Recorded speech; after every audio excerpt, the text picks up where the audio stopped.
嘿，我是阿西。今天的主题很特别，你感到孤独吗？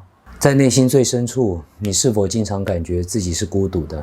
给你3秒钟思考。我猜多数人的答案是肯定的。如果你对自己足够诚实的话，这是全世界多数人都面临的问题。每个人都感到孤独，但是却没有任何方法能够解决它，只能借由各种无意义的事来暂时麻痹自己。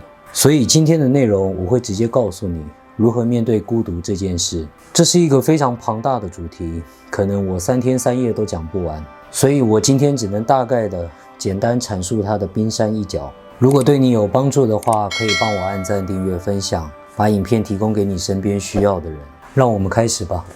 如果往后的人生你想要彻底解决孤独，你只需要记住3个重点。第一个重点，不要寻求他人陪伴。是的，也许你很意外，明明感觉到孤独，为什么不能寻求他人陪伴你？答案很简单，因为透过寻求他人陪伴，无论过程你经历了什么，结局永远只会令你更空虚。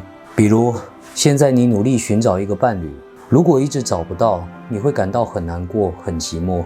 但是如果让你找到了，最初几个月可能你会很兴奋，但是在性冲动与新鲜感消失之后，各种问题会开始浮现眼前，你们的争执变多了，你们的麻烦变多了，渐渐的你又会有另一种感觉，2个人在一起比独自一人更痛苦，因为你觉得他无法真正懂你，对吗？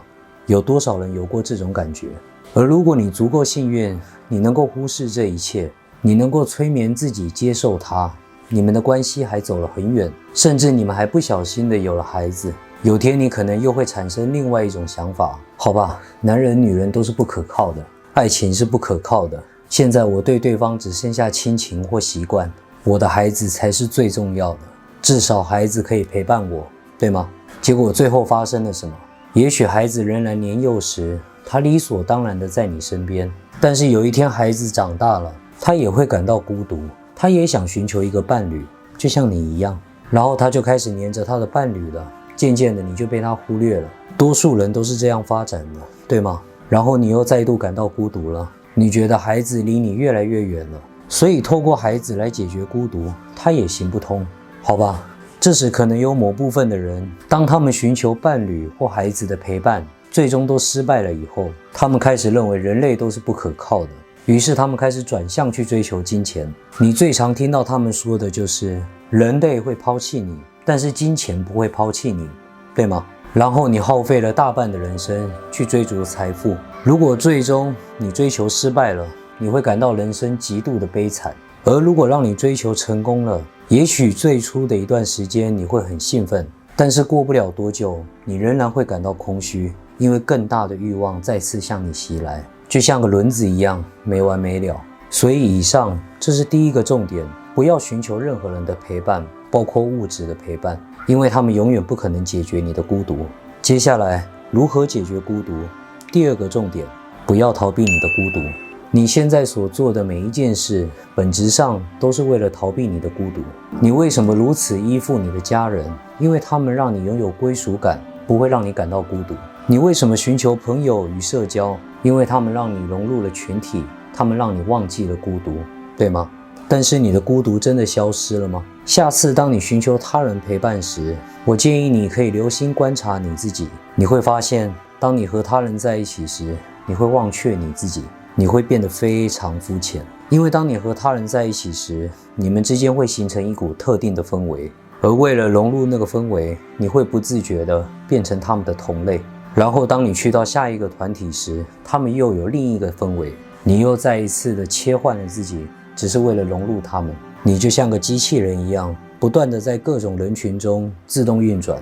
而当这一切活动结束时，你的空虚感又再次向你袭来，然后为了逃避这份空虚，你又再次拿起了电话，联系你的朋友或伴侣，下一轮机器人模式又开始了。所以这就是为什么你越是逃避孤独，你的孤独就会加倍的原因。以此类推，无论你是追求金钱、财富、权力，或者其他1000种东西，本质上都是因为你无法独自面对你自己，所以你才会追求某些东西来填补你内在的空虚。而纵使让你追求成功了，最后的结局往往只会令你感到更空虚，因为你内在的匮乏，这世界上没有任何东西能够填补它。无论现在你是谁，你是什么身份，只要你曾经历过我上面说的过程，你一定能明白我在说什么，因为我也曾走过和你一样的路。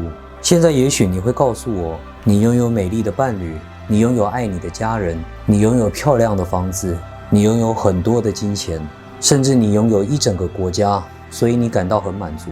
好吧，让我问你一个问题，如果有一天我将你拥有的这一切全部都拿走，你的人生还剩下什么？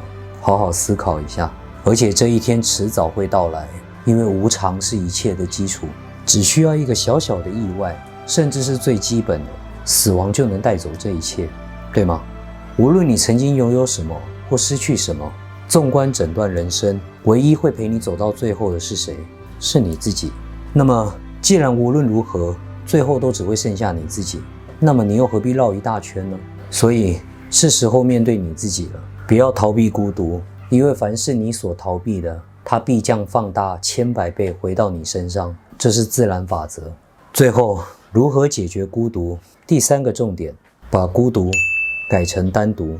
从现在起，不要用孤独这个字眼，把它改成单独，并且记住下面这句话：我生来单独，离开时也将单独。让这句话深入你的骨髓与灵魂，让它常驻在你的人生旅程当中。出生时你独自来到这颗星球，将来你也将独自离开。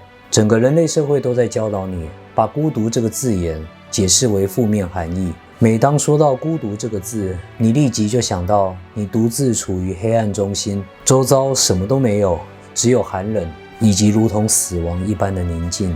然后你下意识升起了一股恐惧，然后你就开始想寻找他人陪伴，至少和其他人在一起时能让你忘记这种恐惧。但事实正好相反，与他人在一起只会令你变得更盲目，而单独却不是悲惨，它有一种深度的美。现在你从这里走到那里，如果你跟其他人在一起，也许相同的路你走了100次，你都不会发现路上有什么东西，对吗？就像刚才说的，你只会像个机器人，盲目的与他人重复相同的内容。但是当你独自行动一段时间之后，你会发现生活中的每一件事都开始有了深度，一些你不曾留意过的细节会被你清楚地看见，你的眼睛会更加的清明，你会敏锐地感受到发生在你周遭的一切。渐渐的，你会更加专注你的生命过程。这就是为什么我不断地强调，不要逃避孤独，不要寻求陪伴。让我分享一句话给你：与笨蛋同行，不如一人独行。